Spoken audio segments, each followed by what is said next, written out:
Good evening, everybody. We are back at the rehearsal space. We are going to do guitars tonight. It is almost 8 o'clock right now, and we need to set up the microphones, which that is going to be time consuming. The two microphones we are using tonight are the E906 and the Beta 57A. So let's get to it. All right, guys, so we have two mics right here. We have the Beta 57A that's pointed at one of these speakers is a Celestion V30, right? I believe this is the V30s and these are the creambacks. So it's an X pattern. So this is a creamback. It's pointed at the sweet spot at the center of the cone. The direct center is right about here. And then we have the E906. It is pointing directly at the center of the cone. Like I said, this is a creamback. This is a V30.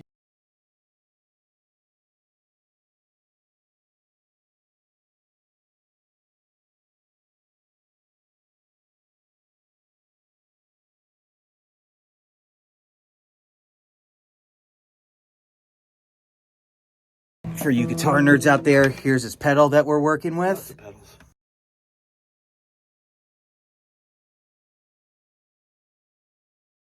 Lots of pedals. And then here is his settings on his Mesa amp.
And when I get to editing this, like I could take it down and just cut everything and make it like super, super clean to really emphasize it.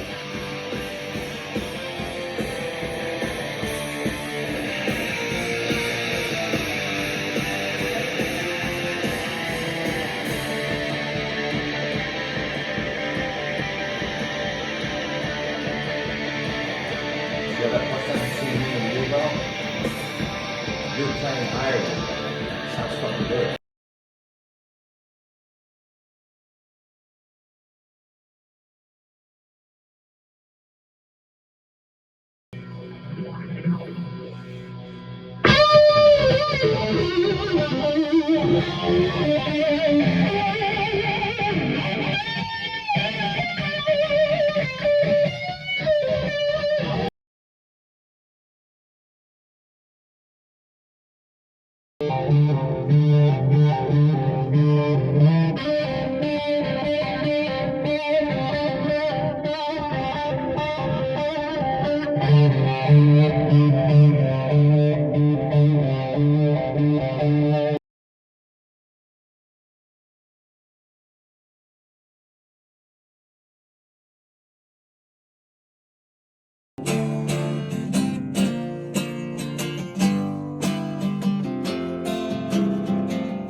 All right, guys, so that was a very, very fun guitar recording session. He used his Mesa amp here on the PV Invective 4x12. And let's go to the guitar tracks. So this is where a lot of people are going to judge a mix, is how good the guitars sound. So we had two microphones. All right, let me turn off auto align because I'm going to show you what I did with that in a second.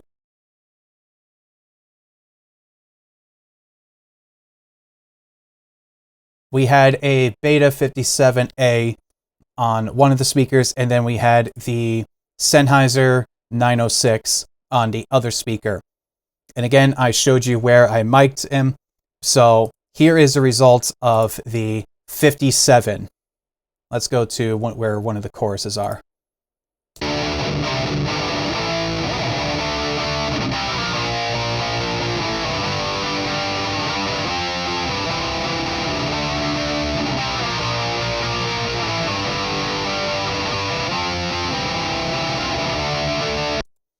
And then let's hear just the E906.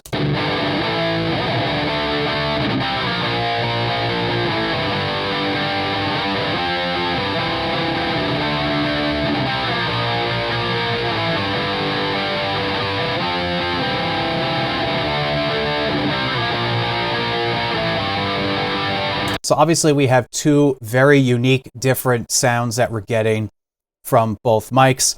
And here's what they sound like together.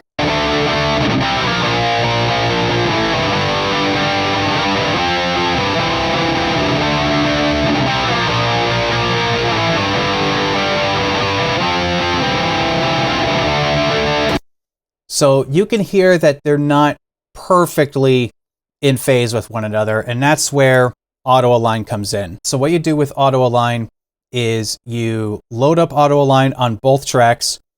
You take one quote-unquote source, and for this I'm using the Beta 57 as the source mic, and then you send that to one, for example, and then on the other mic, the one that's quote-unquote receiving the source, and for this I use the E906, I put that on, and then all you do is click detect after setting the boundary of where you want the levels to go. And for this, auto align detected that the E906 signal should be moved 2 samples backward to be in perfect phase with the 57, which honestly, moving it just 2 samples, that just shows how good the recording and mic placement of this was. 2 samples, it's almost bang on bullseye. So here's what you do with recording a guitar with multiple mics. If you are able to put them in their own room and isolate yourself from the amp, because if you were to record a tube amp, it's got to be cranked pretty loudly. So you're not going to be able to hear whether they're in phase or not.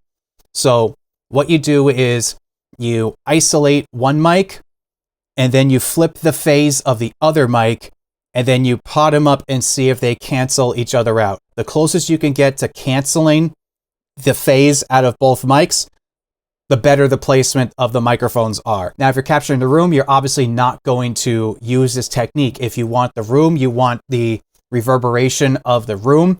So this technique is pretty useless when it comes to that. But if you're using 2 mics directly on the amp, which is what we used here, this is what you need to do. And even if I'm not using auto align, let's play this guitar, and then I'll just flip the phase of one of the mics.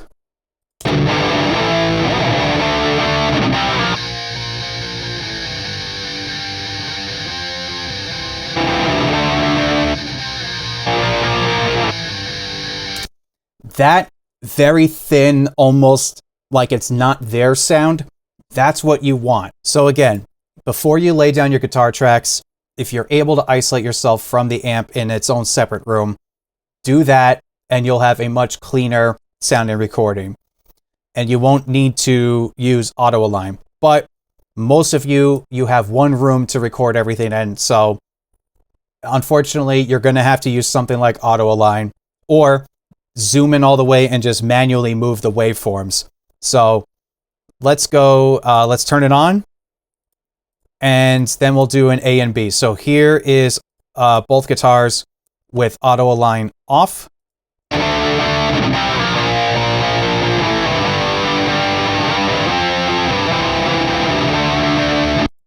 And then here it is with auto align on.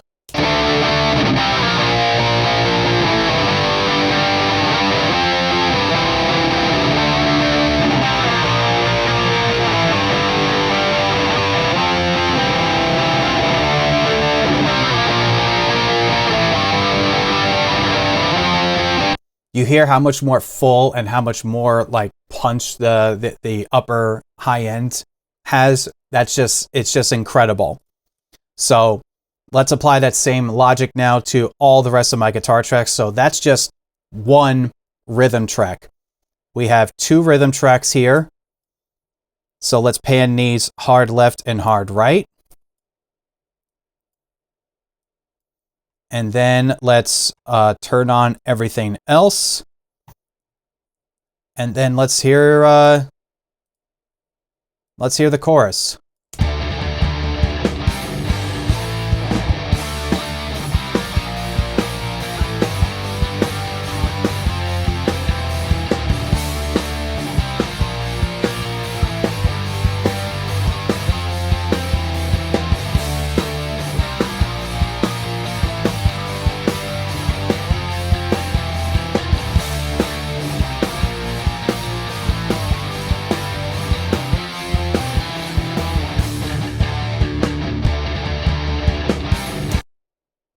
All right, sounds pretty good.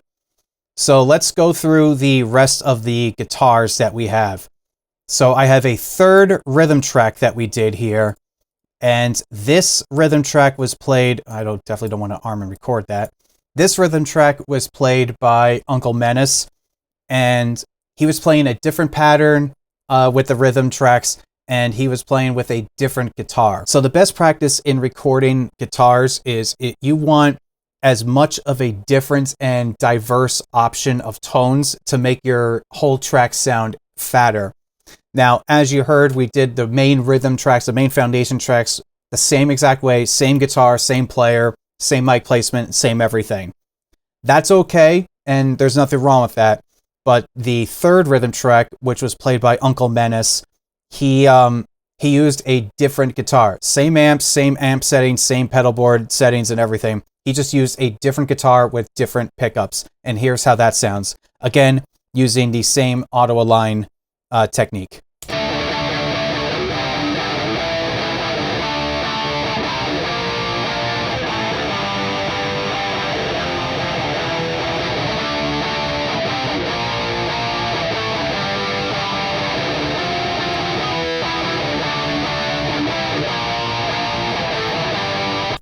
All right, so now let's add all the other guitars, and let's add the drums and bass, and let's listen to that chorus. And I will turn the 3rd rhythm track off, and then I'll put them on.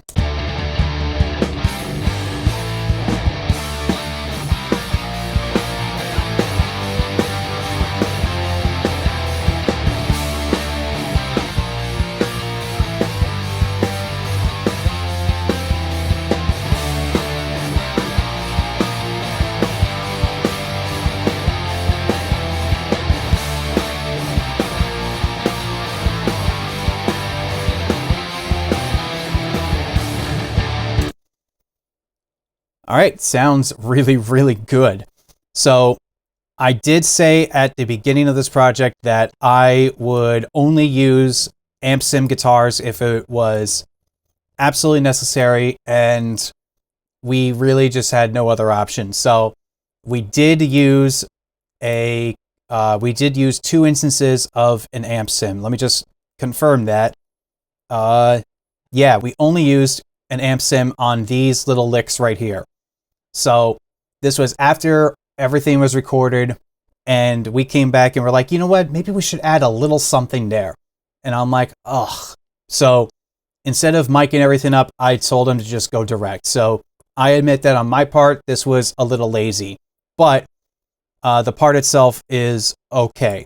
So I'm obviously not going to use this amp sim in particular. So we just, for scratch purposes, and because I didn't have my iLok with me, I just had one of Logic's built-in amp sims. So I think for that, I am going to actually load my amp sim since I have my iLok connected. And the best amp sim I have ever heard for heavy guitars is the Soldano SLO 100. This sounds amazing. So I'm going to just mess with this a little bit and get the mic setting, the quote-unquote mic setting on this amp that I really like.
All right, so he just recorded the same part twice. So let's load up the verse and let's hear what we got with that, with everything, of course.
Yeah, I like them better fully panned hard left and right.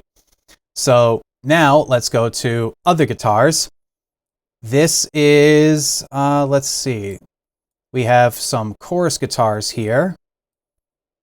And again, we had two of the same part, and we're going to pan these hard left and right. So I just want to show you what these are.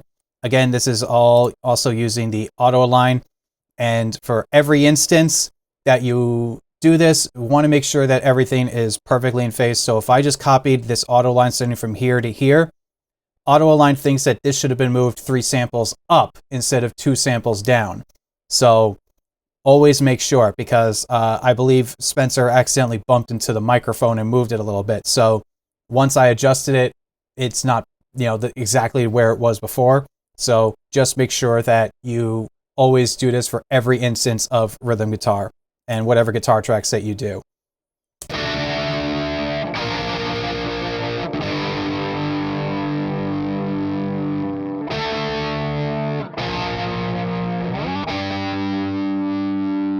So these are just straight chords, just complementing the chorus check. So let's pan these hard left, hard right, and then let's solo everything, and then we can hear it.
All right, guys, that's sounding really, really good. All right, guys, let's speed this process up a little bit. This is now a more accent background guitars. Let's isolate what we got here and hear what the part is before I actually start, incorporating it into the mix.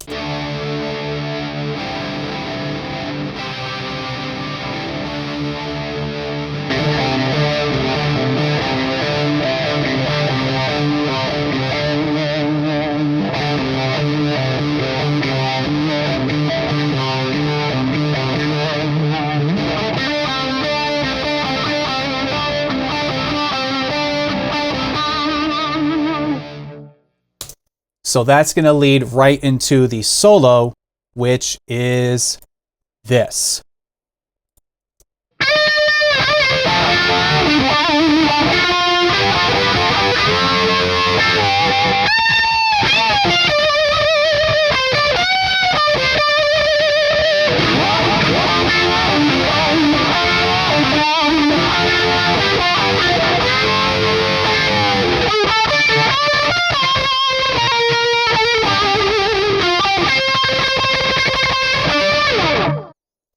And then he has a couple of little licks at the end of the song.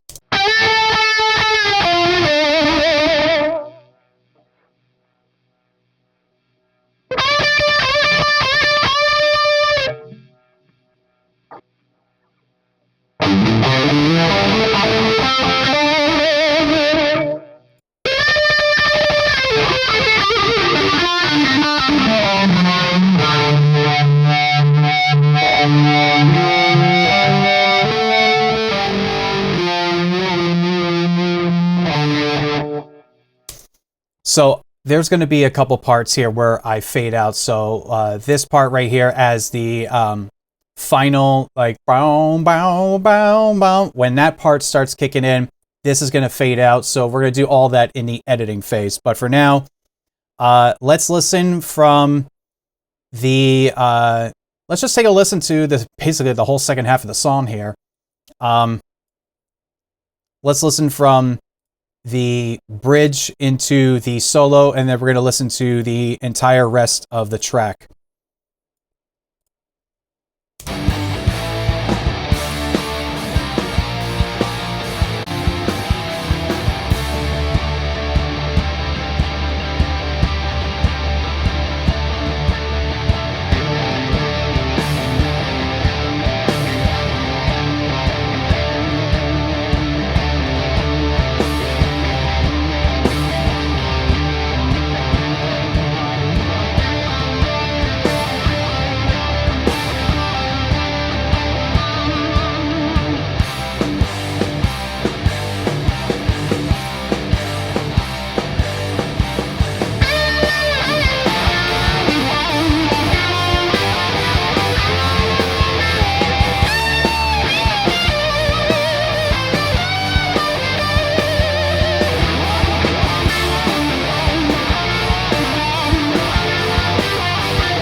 All right, so it sounds awesome, but there's obviously some things that we could do here.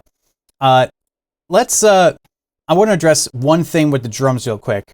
The hi-hat was obviously not the best recording, and let's just isolate the hi-hat for a second here. I mean, it's acting like an overhead. So if I have the overhead left here, mean, you can hear the hi-hat perfectly fine there. So I think what I'm going to do is I'm just going to delete the hi-hat track and only stick with the overheads, because that hi-hat mic was, even though it was pointing, like if this is the hi-hat here and the snare drum's over here, it was mic'd like this, like pointing away from it, you could still hear a boatload of snare and kick bleed. So I think I'm just going to use the overheads for that. I'm just going to make that decision right now. Obviously, the rhythm tracks at the very end here, those are going to obviously be faded out when the rest of the solo is going on at the very end of the song. Like, here's roughly what it's going to sound like when I'm editing. I'm just going to do it live here.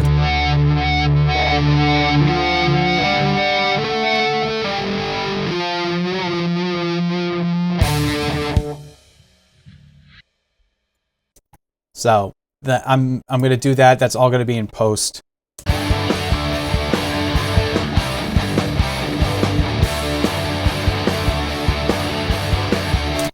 Yeah, it's starting to sound really, really good. Like the guitars are so thick, and like it just sounds heavy. And the one thing you really want to chase for when you're recording is you want it to sound so good raw that all you need to do is be like, oh, just adjust the fader here, and that's it. It's done. You want to chase that.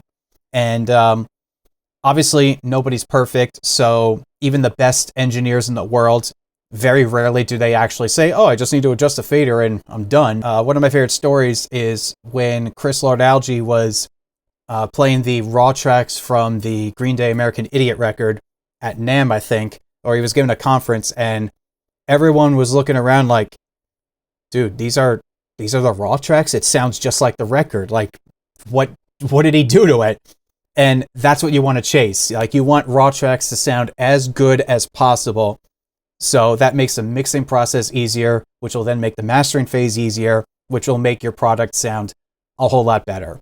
So there's one last thing that we need to address here, and that is a small acoustic guitar part that we have just to add very, very subtly to the background here. So we have two tracks, left and right, and here's what they sound like.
All right, yeah, the acoustic is right where it should be. And yeah, it just complements the whole mix well.